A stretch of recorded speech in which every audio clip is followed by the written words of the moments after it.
Assalamualaikum, nama saya Adib Izzat bin Khairul Nizam, nombor matrik F1063. Saya di sini ingin membentangkan latihan industri di sebuah syarikat iaitu di TSP Zone Fashion Marketing yang terletak di Teluk Panglima Garang, Selangor.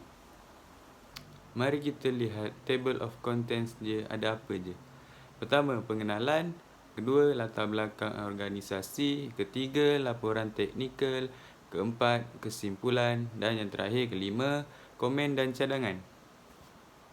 Pertama sekali, kita fokus kepada pengenalan latihan industri.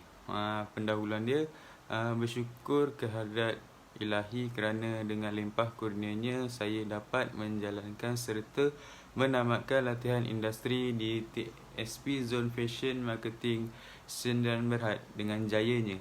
Latihan industri pada semester ini bermula pada 7 Mac 2022 dan tamat pada 22 Julai 2022. Dengan adanya latihan industri, semua pelajar dapat lebih ilmu pengetahuan dan lebih penerangan tentang dunia alam pekerjaan yang sebenar. Di Politeknik Nilai, setiap pelajar diwajibkan menjalani latihan industri pada semester akhir iaitu semester 6 bagi diploma dan setiap pelajar wajib lulus untuk latihan industri tersebut. Selepas itu, saya menerangkan berkenaan objektif latihan industri. Pertama, memupuk sikap tanggungjawab dalam diri pelajar ke atas kerja atau tugasan yang dilakukan terhadap firma sendiri. Ini sangatlah perlu bagi seseorang pelajar di mana dapat mendidik kepribadian ke arah kebaikan. Keadaan ini dapat membawa seseorang itu ke arah kecemerlangan terhadap kerjayanya pada masa hadapan. Selepas itu, membolehkan para pelajar menyelesaikan tugasan atau menghasilkan satu laporan latihan industri yang lengkap setelah tamat latihan. Ia sangatlah penting bagi menunjukkan hasil kerja pelajar selama menjalani latihan industri.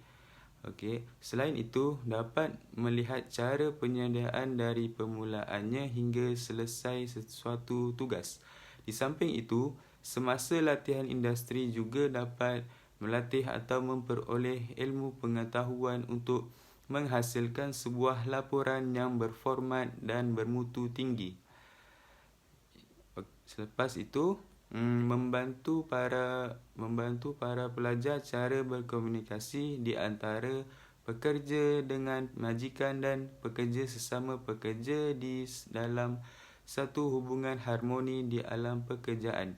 Hal ini menyebabkan pelajar dapat menambahkan lagi semangat bekerja secara berkumpulan serta mempunyai perhubungan baik sesama pekerja. Saya ingin membentangkan berkenaan objektif laporan latihan industri. Laporan akhir latihan industri ini merupakan bukti yang menunjukkan seseorang pelajar itu telah melakukan kerja yang telah diberikan kepadanya oleh pihak firma atau syarikat. Ini menunjukkan pelajar itu memahami akan tugas-tugasnya itu. Latihan industri juga mempunyai kebaikannya tersendiri kepada setiap pelajar. Antara kebaikan latihan industri ialah dapat memperluaskan lagi ilmu pengetahuan yang terdapat di dalam diri pelajar ketika menghasilkan laporan akhir.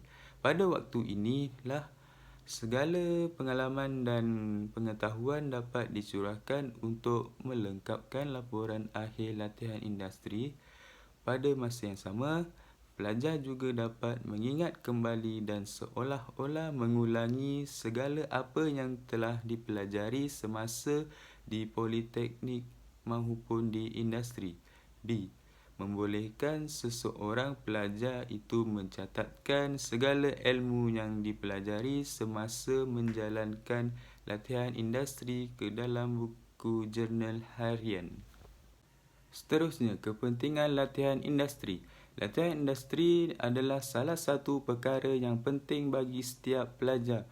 Ini bertujuan untuk mendedahkan kepada pelajar tentang situasi alam pekerjaan yang akan dijalani suatu hari nanti. Kebanyakan pelajar tidak mengambil serius sewaktu belajar di dalam kelas. Oleh yang demikian, latihan industri adalah sangat penting kepada pelajar agar mereka dapat berfikir dengan lebih matang dan menghargai ilmu yang diperoleh. Antara sebab-sebab perlunya latihan industri kepada pelajar ialah A. Dapat melahirkan pelajar-pelajar yang berdisiplin, berhemah tinggi dan juga bertanggungjawab terhadap kerja yang diberikan. Keadaan ini adalah amat penting bagi seseorang pelajar bagi menempuhi alam pekerjaan kelak. B. Memperkenalkan kepada para pelajar mengenai kerjaya sebagai seorang networking yang sebenar, bagaimana cara memainkan peranan dalam pelaksanaan sesuatu kerja atau tugas yang diberikan. C. Dapat memberi peluang kepada para pelajar menimba seberapa banyak ilmu pengetahuan tentang bidang yang telah diceburinya pada ketika menjalani latihan industri. Kita pergi ke poin seterusnya, iaitu latar belakang organisasi. TSP Zone Fashion Marketing Sdn Bhd iaitu TSP merupakan salah satu syarikat yang diperbadankan di Malaysia. Syarikat ini didaftarkan atas nombor 13294828 Sempang U yang melakukan penjualan pakaian burung, pakaian dan aksesori. Sebelum ini, TSP telah didaftarkan sebagai syarikat perkongsian di mana memerlukan persetujuan dari dua belah pihak yang bekerja bersama. Namun begitu, perkongsian syarikat ini telah berubah kepada syarikat Sdn Bhd. Perubahan ini adalah untuk ke arah yang lebih baik di mana syarikat menerima kelebihan jika beroperasi sebagai Sdn Bhd. Seperti contoh, syarikat dapat menikmati keutamaan kadar cukai sebanyak 18% dikenakan sebanyak RM500,000 Malaysia pendapatan, di mana ini memberikan kelebihan kepada seseorang untuk merancang cukai dan simpanan. Pada mulanya, syarikat ini bertapak di nombor 34 dan 36 Jalan Toman 1, Taman Sri Putra 42700 Banting, Selangor. Selepas itu, gudang ini telah berpindah ke alamat Lot 459C, Jalan Klang Banting, Batu 12, 42500 Teluk Panglima Garang, Selangor Darul Ihsan. Waktu bekerjanya pula, hari Isnin hingga Sabtu, masa bekerja dari 8.30 pagi sehingga 5.30 petang, termasuk waktu rehat. Bilangan jam kerja dari pagi sampai ke petang adalah 9 jam. Ahad pula cuti yang disebut sebagai off day. Ini adalah aktiviti di organisasi menjalankan beberapa operasi iaitu inbound, inventory dan outbound. A. Inbound. Aliran masuk dalam gudang bermula apabila item tiba di gudang lokasi syarikat, sama ada diterima daripada sumber luar atau dari lokasi syarikat lain. Aliran masuk dalam gudang bermula apabila item tiba di gudang lokasi syarikat, sama ada diterima daripada sumber luar atau dari lokasi syarikat lain. Gudang e-dagang seperti TSP Zone Fashion Marketing, pekerja mendaftarkan item biasanya dengan mengimbas kod bar. Dari dok penerima, aktiviti gudang dilakukan pada tahap kerumitan yang berbeza untuk membawa item ke dalam kawasan penyimpanan. Setiap item dikenal pasti dan dipadankan dengan dokumen sumber masuk yang sepadan. B. Inventory. Proses memesan, menyimpan, menggunakan dan menjual inventory syarikat dirujuk sebagai pengurusan inventory. Ini terdiri daripada pengurusan bahan mentah, komponen dan produk yang lengkap, serta pergudangan dan pemprosesan komoditi tersebut, kerana pemilih tidak akan dapat mengenal pasti item pesanan jika pengurusan inventory tidak mencukupi. Masalah kehabisan pesanan akan dikompaun. Laporan teknikal apa yang saya lakukan di industri ialah proses masuk. Menerima. Pertama, pastikan penghantaran telah sampai ke tempat yang betul dengan memadankan butiran pada nota konsainen kepada pesanan belian yang dibangkitkan oleh perniagaan anda. Pesanan belian juga harus digunakan untuk menyemak sama ada setiap item sepadan dengan keterangan dan kuantiti yang dipesan. Secara amnya, kotak atau karton akan mempunyai penerangan tentang item dan kuantiti kandungannya.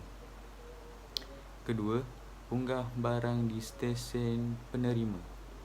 Ketiga pula, kira barang dan periksa keadaannya dengan merujuk secara fizikal kepada SKU pada senarai pembungkusan.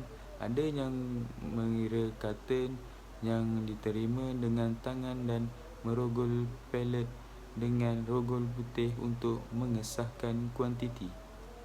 Keempat, cetak label mengikut status. Dan kelima, dilekatkan pada cardboard. Keenam, orang yang menyemak DO perlu cop dan menandatanganinya.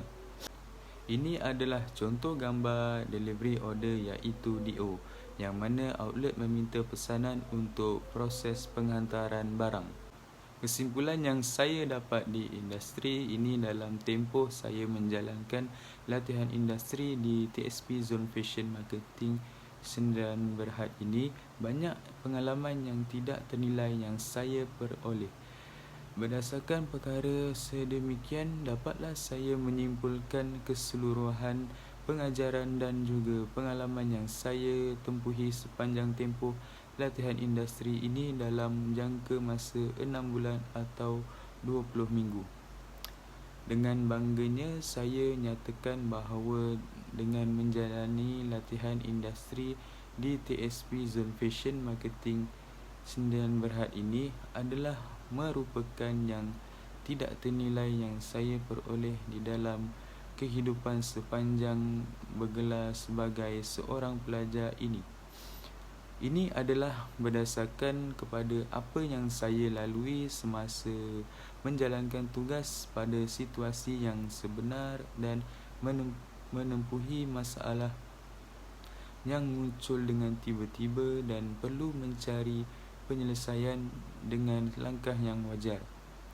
Ini menjadi dorongan untuk saya agar sentiasa bersikap peka dan sentiasa aktif semasa menjalankan tugas.